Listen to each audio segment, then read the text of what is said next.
Breaking news చూస్తున్నాం. రాజ్యసభ సభ్యుడు DS పై నిజామాబాద్ జిల్లా టీఆర్ఎస్ నేతలు ముఖ్యమంత్రి కేసీఆర్ కు ఫిర్యాదు చేయడంతో ఒకసారిగా తెలంగాణలో రాజకీయ వాతావరణం హీటెక్కింది. డిఎస్ పార్టీ వ్యతిరేక కార్యక్రమాలకు పాల్పడుతున్నారని కేసీఆర్ కు ఫిర్యాదు చేశారు. ఈ నేపథ్యంలో ముఖ్యమంత్రి కేసీఆర్ ను కలిసేందుకు డిఎస్ అపాయింట్మెంట్ కోరారు. అయితే కేసీఆర్ అపాయింట్మెంట్ పై సర్వత్రా ఉత్కంఠ నెలకొంది. అలాగే డిఎస్ కాంగ్రెస్ పార్టీలో చేరుతున్నారనే ప్రచారం కూడా జరుగుతోంది.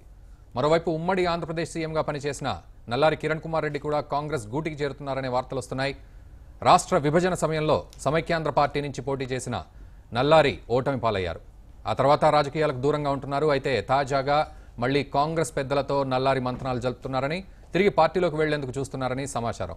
అయితే మరి ఈ ఇద్దరు సీనియర్ల రాక వల్ల తెలుగు రాష్ట్రాల్లో కాంగ్రెస్ పరిస్థితి మారుతోందా? ఇక ఇదే అంశానికి సంబంధించి పూర్తి సమాచారం మా ప్రతినిధి చైతన్య అందిస్తారు. చైతన్య, చెప్పండి. ఇటు డిఎస్ కు కేసీఆర్ అపాయింట్మెంట్ దొరకలేదని తెలుస్తోంది. పూర్తి అప్డేట్స్.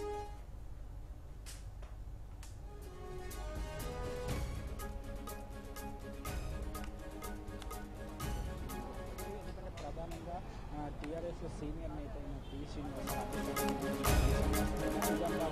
పి చెందిన పూర్తి సీఎం కేసీఆర్ ఒక లేఖను రాయడం జరిగింది. పార్టీ వ్యతిరేక కార్యక్రమాలకు కూడా టీఎస్ పాల్పడుతున్నారని చెప్పేసి ఆయన ఆ లేఖలో పేర్కొన్నారు. అలాగే ప్రధానంగా వచ్చేసి ఆయన మీద పార్టీలో అంతర్గతంగా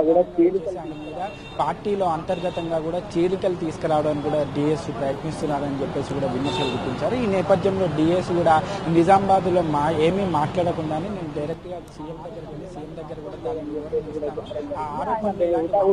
నిజామాబాద్ నుంచి బయలుదేరి హైదరాబాద్ అయితే నిజామాబాద్ లో ఉన్నదని ఆయన సీఎంఓ కార్యాలయాన్ని కూడా ఫోన్ చేసి అపాయింట్మెంట్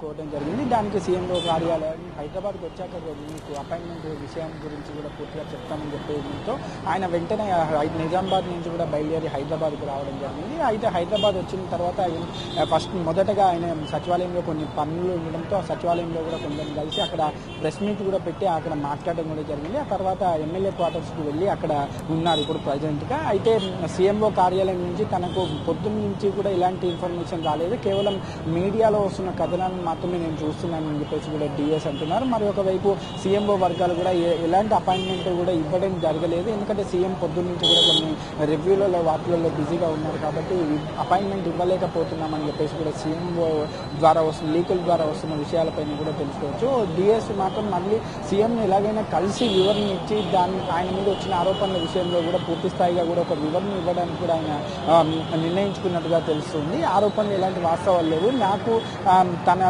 తనయుడికి ఎలాంటి కూడా సంబంధం లేవు, తనయుడు వేరే పార్టీకి సంబంధించిన వ్యక్తి, ఆయనకంటూ కూడా ఒక వ్యక్తిగత స్వేచ్ఛ ఉంటుంది కాబట్టి ఆ వ్యక్తిగత స్వేచ్ఛలో భాగంగానే ఆయన బీజేపీలో చేరారు. అంతకు మించి తనకు తనయునికి వేరే సంబంధం లేదు, కేవలం తండ్రి కొడుకుల సంబంధం మాత్రమే ఉంది.